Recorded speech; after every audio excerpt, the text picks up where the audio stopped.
Paano nga ba katotoo ang tweet ng isang birdie na nag-iisnaban daw umano sina Kim Chiu at Janine Gutierrez sa recent event ng Kapamilya Network? Sa Christmas special kasi ng ABS-CBN ay nag-perform ang feature Kapamilya Love Teams. Kasama ni Kim na nagpakilig ang My Love Will Make You Disappear leading man na si Paolo Abilino nang kantahin nila ang isang katulad mo ni TG Monterde. Humataw naman sa isang song and dance number ang ikonin ni na Jericho Rosales at Janine Gutierrez sa kanilang rendition ng Pasilyo ng Sunkiss Lola. Naroon sila para ipromote ang kanilang seryeng Lavender Fields. Ang sabi dito, in between rehearsal daw ay nagkita raw ang dalawa pero nagdididmahan ang mga ito. Public knowledge naman kasi na bago magkaroon ng Kim-Pao ay na-link sina Paolo at Janine. Samantala mukhang bukod sa pagpapakilig, may hatid ring tawanan ang performance ng Kim-Pao sa nakaraang ABS-CBN Christmas Special. Hindi na talaga maitatanggi na isa ang Kim-Pao sa pinaka-well-loved love teams ngayon. Sa chemistry pa lang nila sa mga seryeng Linlang at Philippine adaptation ng hit at Korean series na What's Wrong with Secretary Kim, hindi na katakataka kung bakit sila patuloy na tinatangkilik ng mga Pinoy pati na rin sa mga kababayan natin abroad. Pero heto nga, sa ABS-CBN Christmas Special, isa ang Kim-Pao sa mga tinilian ng fans. Pero kasabay ng tilian, marami rin ang napaawang ang bibig dahil sa boses ni Paolo Abilino habang kumakanta sila ni Kim Chiu ng Miss ni Rob Daniel. Paano ba naman kasi? Tila hindi umano natural ang boses ni Paolo at malayo ito sa speaking voice ng aktor. Marami pa ang nanghahambing sa boses niya kay Mickey Mouse. Kalat na ang duet nila online, kaya't kanya-kanyang pang-aasar na ang mga utaw sa internet. Hindi talaga pinalampas ng mga netizen ang pagkakataon na magbigay ng komento. Kung may mga nang-aasar, siyempre hindi rin naman magpapatalo ang mga loyal fans ni Paolo. Marami sa kanila ang nagtanggol at sinabing ganun daw talaga ang singing voice ni Paolo. May ilan din ang nagsasabing posibleng i-enhance lang ito ng audio production kaya ganun ang kinalalabasan. Dahil dito, nabaon sa diskusyon ang tanong, ganito ba talaga boses ni Paolo kapag kumakanta? Ang ilan ay curious habang ang iba naman ay todo dipinsa na natural na boses iyon ng aktor. Pero kung tutuusin, boses sa Mickey Mouse man o hindi, mukhang hindi naman nabawasan ang kilig ng kanilang mga tagahanga. Sa halip, nadagdagan pa ng mga good vibes at tawanan. Kim-Pao pa rin yan at mukhang wala na talagang makakapigil sa kasikatan ng kanilang love team. In the end, kung love team chemistry ang pag-uusapan, pasado pa rin sila.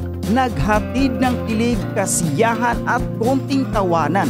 Kumpleto na ang Pasko ng mga Kim-Pao fans. Have some Kim-Pao updates at simulan nga natin yan dito sa nagtitrending na videos and pictures kung saan makikita natin sina Kim Chiu at Paolo Abilino na magkasama sa isang Christmas party. Yung Christmas event nga yan mga kachika ay sa Pampanga pa. So talagang malayo-layo ang dinayo ng ating Kim-Pao couple. At sa mga hindi nakakaalam mga kachika, iyan ay ang Metcon Christmas party. Marami yung nagtatanong, nababasa ko sa mga comment section, ano nga ba yung Metcon?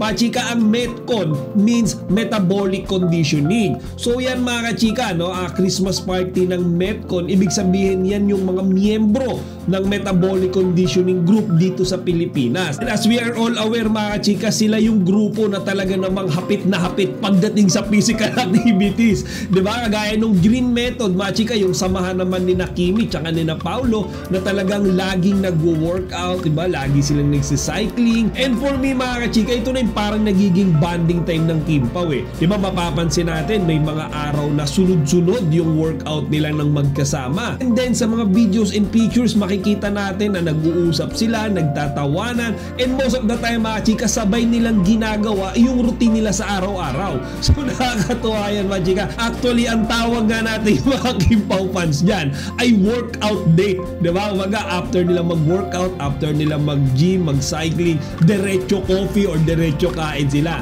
So mga chika dyan nga sa Christmas party na yan, makikita natin sina Kimi at si Paolo na magkatabi. Diba? Nag-uusap sila. Si Paolo nandun sa likodan ni Kimi. Actually meron ding isang larawan dyan na pinagtitripan din ng mga Kim Pao fans. Kinakausap ni Paolo si Kimi, tapos sabi ng mga fans, yan daw yung time na tinatanong na ni Paolo si Kimi kung anong oras niya siya ihahatid, di ba?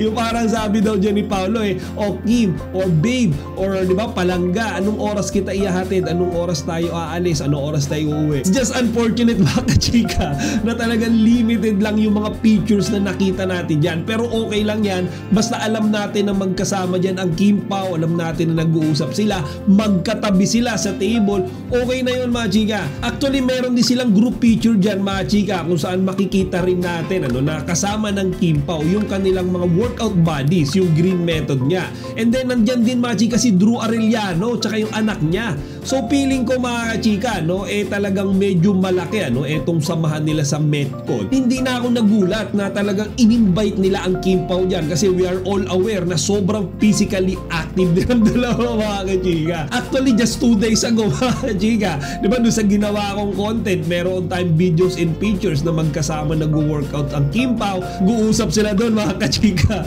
na parang etong si Papi Paolo ang coach ni Kimi sa kanyang ginagawang pagtitraining. And eto yung nakakatuwa mga chika, kagaya nga rin yung sinabi ko doon sa previous content ko, ginagawa ng Kim Pao ito dahil gusto nila, dahil doon sila nakakapag-banding, dahil gusto nila maging healthy. Hindi yan for promotion lang hindi yan just to meet their fans expectations lang, kasi talagang nag-e-enjoy silang gawin yan mga chika. Bihira tayo makakita mga chika ng mga artista na sabay nag-gym. I think Kim Pao lang yung nakita ko or yung alam ko. So next Kim Pao update tayo mga chika, and talakayin naman natin itong kumakalat din na chismis. Actually natapik din ito sa Marisol Academy na channel kung saan sinasabi nga nila na nung gabi daw nung ABS-CBN Christmas Special 2024 ang Kim Pao daw ay tila iniiwasan ang Econin. Lalo na daw mga chika si Paolo Abilino na tila ayaw daw mga chika mapalapit sa tabi ni Janine Gutierrez. Dagdag pa mga chika ng Marisol Academy, mayroon daw isang tagpo doon nung kumakanta na sila nung Christmas jingle nila. Ngayon present daw doon ang Econin ay nandun din si Kim Chiu. Baga bandang gitna daw sila nakapwesto. Pero bigla daw nawala si Paolo Abilino. So parang senyalis nga daw ito mga chika na talagang si Paolo ay medyo awkward kay Janine Gutierrez. Ngayon mga chika, etong opinion ko dyan. Kung awkward man si Paolo Abilino kay Janine Gutierrez, mga chika, I think normal lang yun Sipin mo, dati niyang ka-love team, di ba? Dati niyang kasama sa mga projects, lagi, di ba? May mga series silang pinagsamahan and a movie. Tapos ngayon mga chika, makikita niya na iba na yung kasama kahit wala silang opisyal na relasyon mga chika. Normal lang na ma-awkward ka dyan Kahit naman siguro sinong love team mga chika, talagang medyo magkakailangan yan. Diba kahit hindi Kim Pao yan, kahit hindi Econin yan, baga makikita mo yung girl na na taon mong nakasama palagi sa mga projects, sa lahat ng ginagawa nyo mga activities or shows. Diba taon mong kasama, and then suddenly ibang lalaki na yung makikita mo kasama or ipiner sa kanya. I'll cite one example mga chika. If you'll still remember, I think way back 2020 yata or 2021, etong si Andrea Brillantes, ang collab team niya, diba? Si Seth Fedelin. And then suddenly etong si Seth Fedelin ay biglang ipinares or inilab team kay Francine Diaz.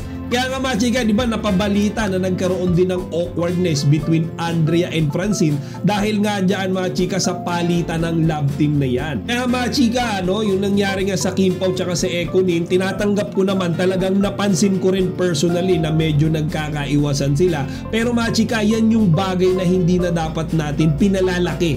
Di ba? Wag natin pagsabungin, kagaya ng mga sinasabi ko palagi, each love team has their own set of originalities. Hindi mo pwedeng ikumpara mga kachika ang Kim Pao sa Ekonin, ang Ekonin sa Kim Pao. Kasi mga chika, kanya-kanya sila ng mga edge. Kanya-kanya sila ng itsura at talento. And most of all, nasa iisang bubong lang sila mga kachika. Pare-pareho silang nasa ABS-CBN. Actually, dito nga sa nagsasabi rin na nung Christmas jingle nga raw nila ay biglang nawala si Paolo Abilino. Actually mga chika, may isang netizen na nandoon siya sa event na yon. Sinabi niya na hindi naman daw talaga actually nawala doon sa eksenang yun si Paolo mga chika, na late lang daw siya nung dating kasi marami daw mga fans yung humatak sa kanya at nagpa-picture. So yun pala yung reason, di ba? Sabi nila, bakit daw yung Ekonin nandun, si Kim Chiu nandun, si Paolo wala. Mga chika, nung nagkataon lang pala na na-late lang si Paolo. And lastly mga chika, for me, itong dalawang ito, baga si Janine tsaka si Paolo, feeling ko naka-move on na sila eh. Diba? Siguro ngayon hindi sila nakakapag-usap, which again, normal lang yan mga chika. Pero feeling ko si Paolo Abilino ay sobrang saya na kay Kim Chiu. Diba? Settled na yan eh. Umami na sila in public.